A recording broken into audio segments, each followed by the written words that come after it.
الله وبركاته. معنا النهاردة شرح متكامل عن لعبة WR3D. هتحمل اللعبة من الرابط اللي هسيبهولك في الوصف. معنا اللعبة اهي، هتنزل في ملف مضغوط يا جماعة، هنستخرجه استخراج هنا. بسم الله. بعد ما هنستخرج الملف هنثبته له تثبيت لعبة اهو، بس عشان وقت الفيديو ادي اللعبة اهي، من افضل العاب المصارعة WR3D.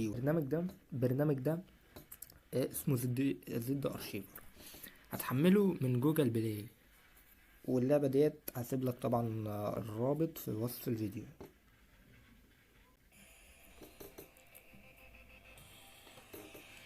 بصوا يا جماعة، ركزوا معايا في كل كلمة هقولها في الشرح ده. دي الخصائص، الاوبشن، الضبط يعني بتاع اللعبة. فيها 3 خانات زي ما انتوا شايفين كده. في الكنترولز يعني التحكم. هتلاقي دي اول واحدة ديت التحكم، يا اما التحكم بالزراير كده، يا اما الخيار التاني دوت اللي هو الكمبيوتر نفسه. وطي الصوت كده عشان تسمعوه. دي المالتي بلاير، نبقى نعمل فيديو عن شرح ازاي تلعب انت وصاحبك او اي حد. التيم كنترولز، يعني ايه التيم كنترولز؟ يعني دي يا اما انتوا بتلعبوا 2 ضد بعض، فلو انت عايز تتحكم في الاتنين نفسهم بتخلي الخيار ده زي ما هو، لكن لو عايز تتحكم في واحد بس مش الاتنين بتخلي الخيار ده. وده حجم البوشنات، يعني حجم زي ما انت شايف في الصورتين اللي قدامك دول، الفرق لما بتكبر البوشنات وتصغرها. تمام. تاني واحدة البريفرنسز، نضغط عليها كده.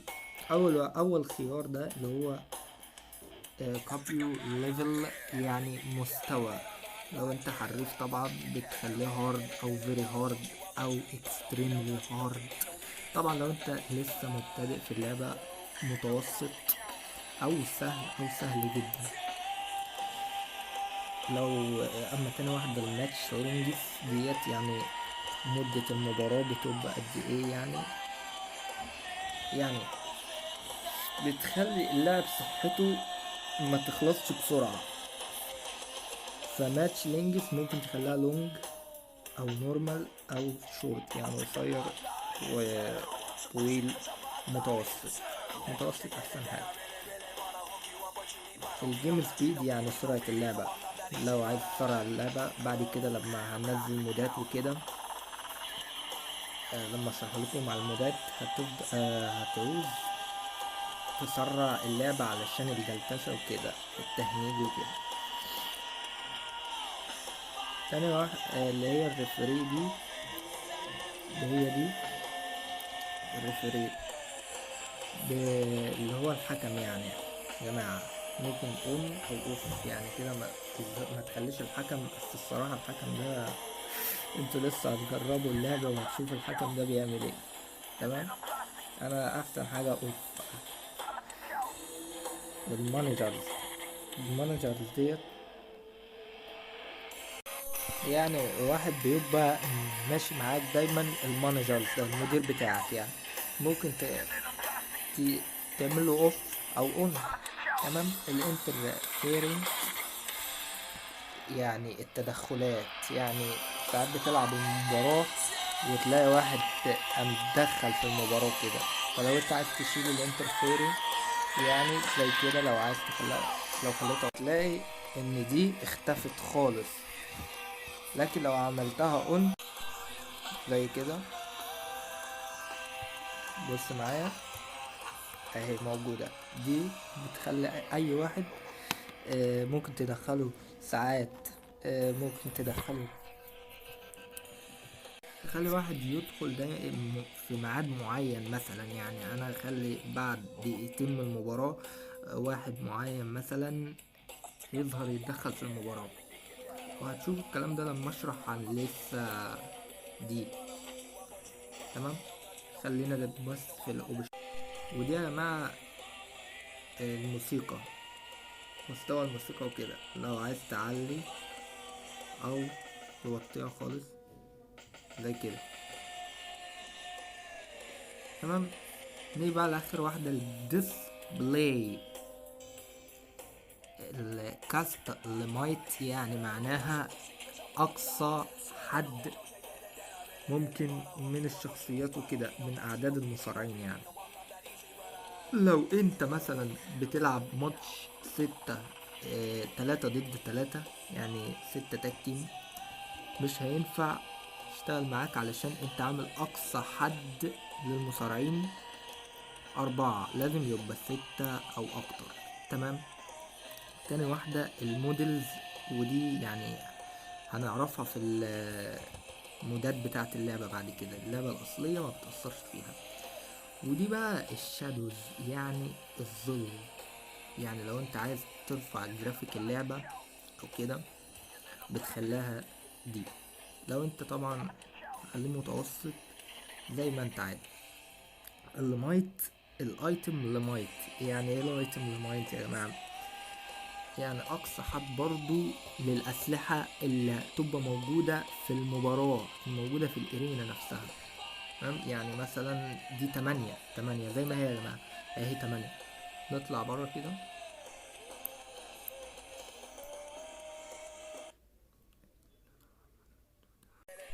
زي كده يا جماعة، اهي 8 زي ما هي.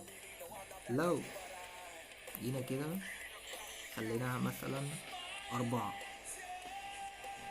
بص كده، بس لازم تغير المباراة عشان هتلاقيها 4.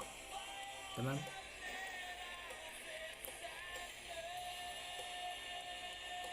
الروب يعني الحبل، ودي ملهاش لازمة يعني. الكرود هو حاططها في اللعبة الأصلية دايما علشان في المودات مش هتبقى موجودة. طبعا أصحاب المودات دايما بيخلوا الجمهور ثابت. أما ديت ممكن تخليه باسك أو ديتايلد، يعني عدد الجمهور بيبقى كتير ودي عدده قليل زي كده. اللايتنج يعني الإضاءة. اللاعب لما بيدخل انت عايز تخلي فيه إضاءة اوف كده، مفيش إضاءة. لكن انت لو عايز تخلي فيه إضاءة خليها بالخيار ده دايما. ايه الماتر؟ يعني ايه الماترز دي يا جماعة؟ يعني صحة المصارع وهو بيلعب بتبقى موجودة. لو هتخليها تختفي خليها اوف زي كده برضه يا جماعة. واللايتنج زي كده برضه. طب كده نكون انتهينا من الاوبشنز. ندخل على يونيفرس.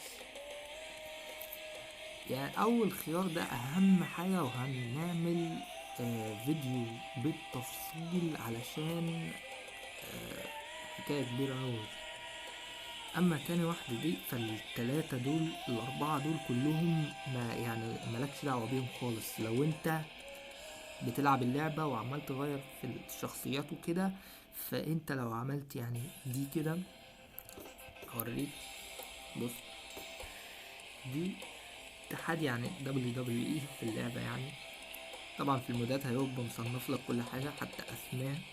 الاسامي مش الواقعية. ده جون سينا، وده ميز، وده اندرتيكر، وده رومان رينز، وكريس رولانس كمان. فالموضوع يعني هو هو مش حاطط اسماء واقعية، لكن في المودات بعد كده اللي هنشتغلها هيبقى الاسماء واقعية. بقى اصحاب المودات بيعملوا اللعبة بالاسماء صح. وحتى الكستومسات يعني الالبسة اللي هم لابسينها غلط تماما خالص. فاصحاب المودات بيبقوا عاملين برضو ألبسة كويسة يعني كاستمسات. فبص معايا كده، لما احنا هنتفعل الخيار ده، انت كده رجعتنا يعني، خربنا الدنيا حرفيا يعني بشخصيات ما نعرفهاش.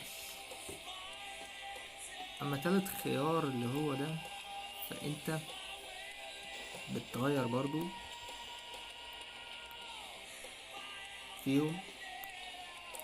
اما ده بترجع يعني انت لو غيرت على دول اي حاجة ممكن ترجعها تاني. لو انت عايز ترجع بقى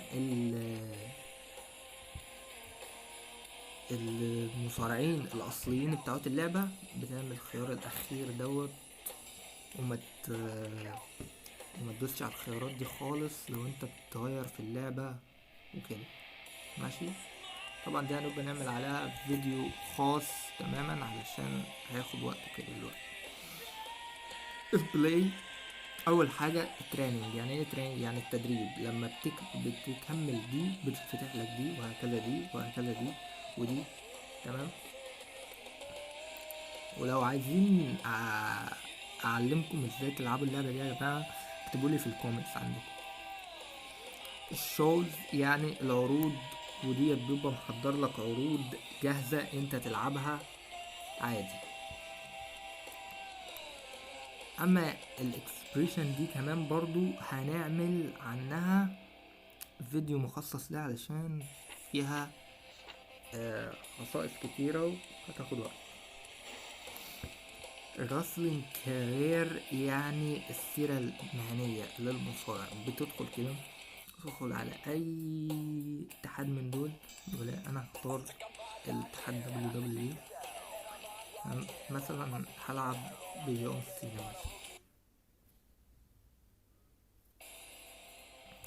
وديت برضو هي دي الكستمسات والحاجات اللي هنبقى نتكلم عليها في فيديو مخصص ليها.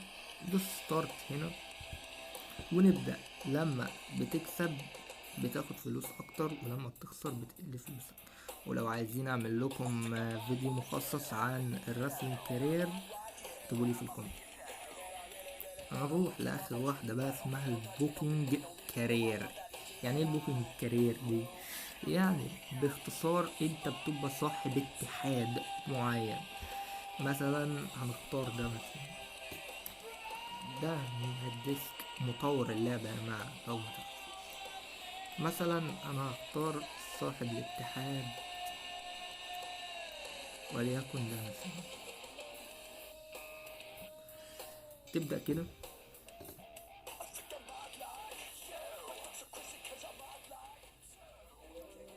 هيتكلم معاك وهيقابلك، وبعد كده نسرع بس. اداك مبلغ 154,000 دولار.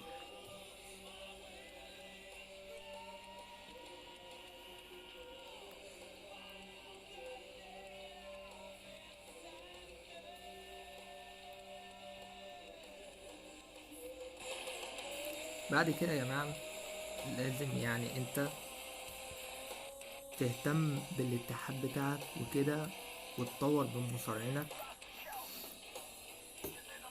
وتشتري مصارعين. يعني ده الخيار ده، تشتري المصارعين. بتروح على اي اتحاد من دول. مثلا احنا نشتري ايجي ستايلز اللي اسمه اجنت كايل، معرفش والله. فهنختاره، فهترحب بيه كده يعني.